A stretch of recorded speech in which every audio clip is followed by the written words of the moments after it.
Dear students, in this video we will talk about the gaseous state, four variables, that is mass, volume, pressure and temperature of the gas laws and the postulates of kinetic molecular theory. So let's begin.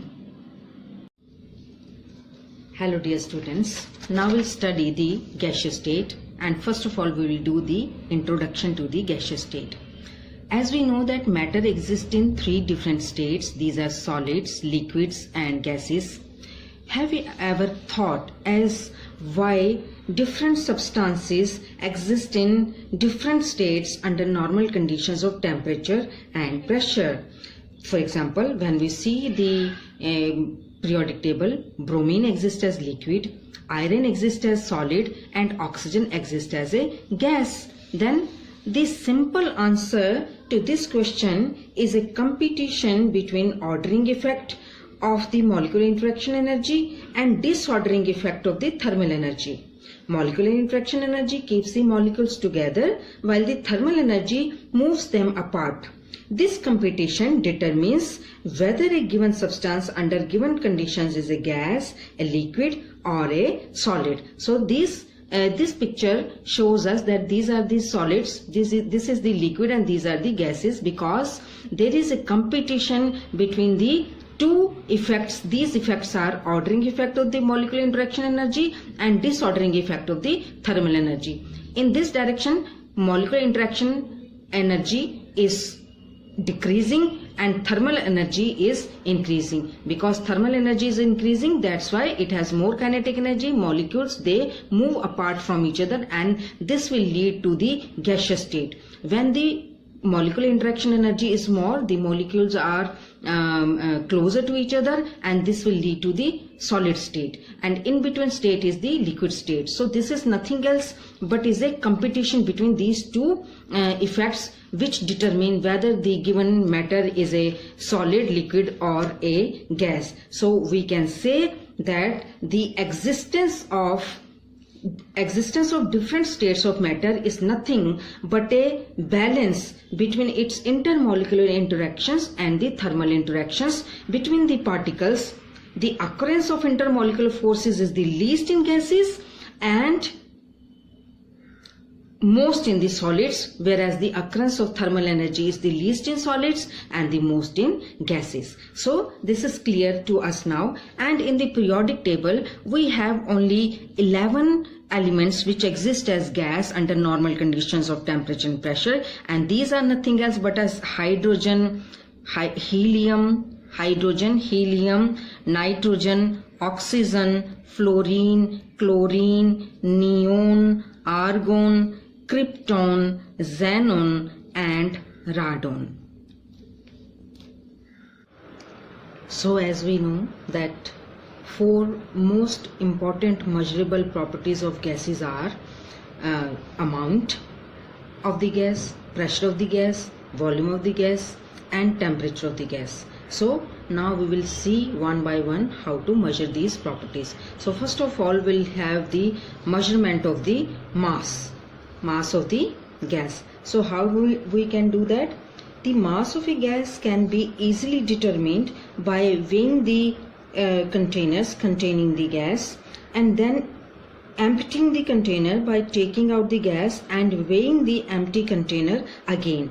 The difference between the two masses gives the mass of the gas, and the amount of the gas is expressed in terms of moles, which can be obtained by dividing the mass of the gas by its molar mass. This is the equation, and number of moles of the gas is equal to mass in grams of the gas over the molar mass of the gas, and 1 mole of the gas is equal to 6.022 into 10 raised to power 23 molecules. So this way we can measure the mass of the gas. Now we will see how to measure the volume of the gas. Now as we know that a gas fills the whole of the vessel, hence the volume of the gas is equal to the volume of its container. This volume of the container, and the volume of the gas is equal to the volume of its container, and the SI unit of the volume is meter cube. The other units which are used for the volume are milliliter and liters. These are also very much used in the numerical problems, and these are interrelated with each other as 1 meter cube is equal to 10 raised to power 3 decimeter cube is equal to 10 raised to power 6 centimeter cube. 1 milliliter is equal to 1 centimeter cube. 1 liter is equal to 10 raised to power 3 centimeter cube is equal to 1 decimeter cube is equal to 10 raised to power minus 3 meter cube. It means that if you have a cube of 10 decimeter cube each side, then that will contain approximately 1 liter of the gas. So now we'll study the measurement of the pressure, and as we know that the instrument used to measure the pressure is the barometer, and it tells us about the atmospheric pressure. The formula is pressure P is given by the force per unit area, and the formula is H rho G, where H is nothing else but is the H is the height of the mercury column in centimeters. So this is the barometer, and this is the height of the mercury column in the tube, and this is the H, height of the mercury column in centimeters, and A is the area of cross section of the tube in centimeter square. This tube, area of cross section of this tube is A, and rho is the density of the mercury at room temperature in gram per centimeter cube, and G is the acceleration due to gravity. And by this formula that pressure is equal to H rho G, we can calculate the atmospheric pressure.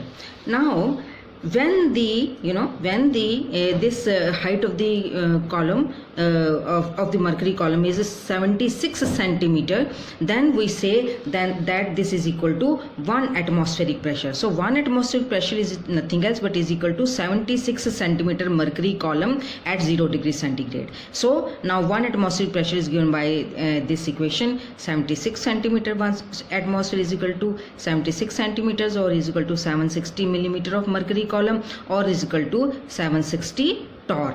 Now the unit of pressure nowadays is commonly used is the bar.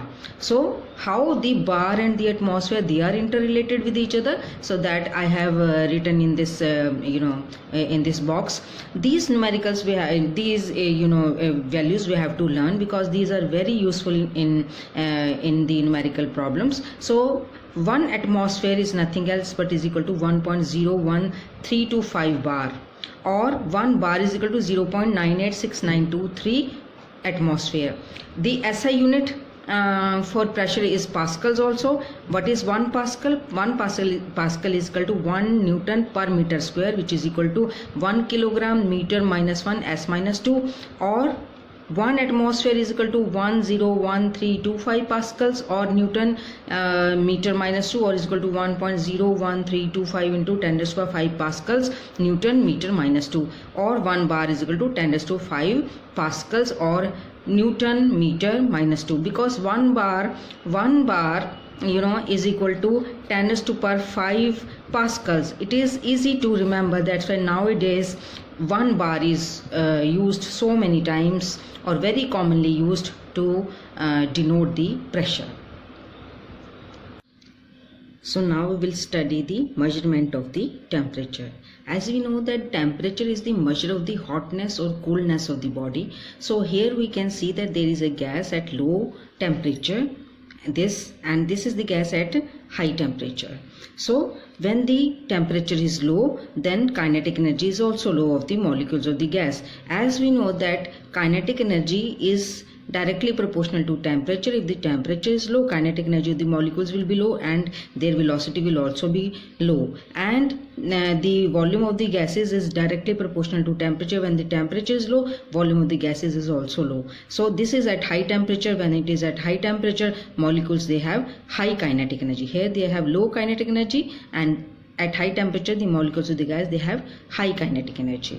So this is about a little bit about the measurement of the temperature. Now we know that temperature can be measured on the 3 scales. These scales are Celsius scale, Fahrenheit scale, or the Kelvin scale. Kelvin scale is given by the Lord Kelvin, and from where this Kelvin scale come, because when they started cooling a gas, they observed that it is not possible to cool a gas below minus 273.15 degrees centigrade, because at this temperature or lower than this temperature gases ceases to exist.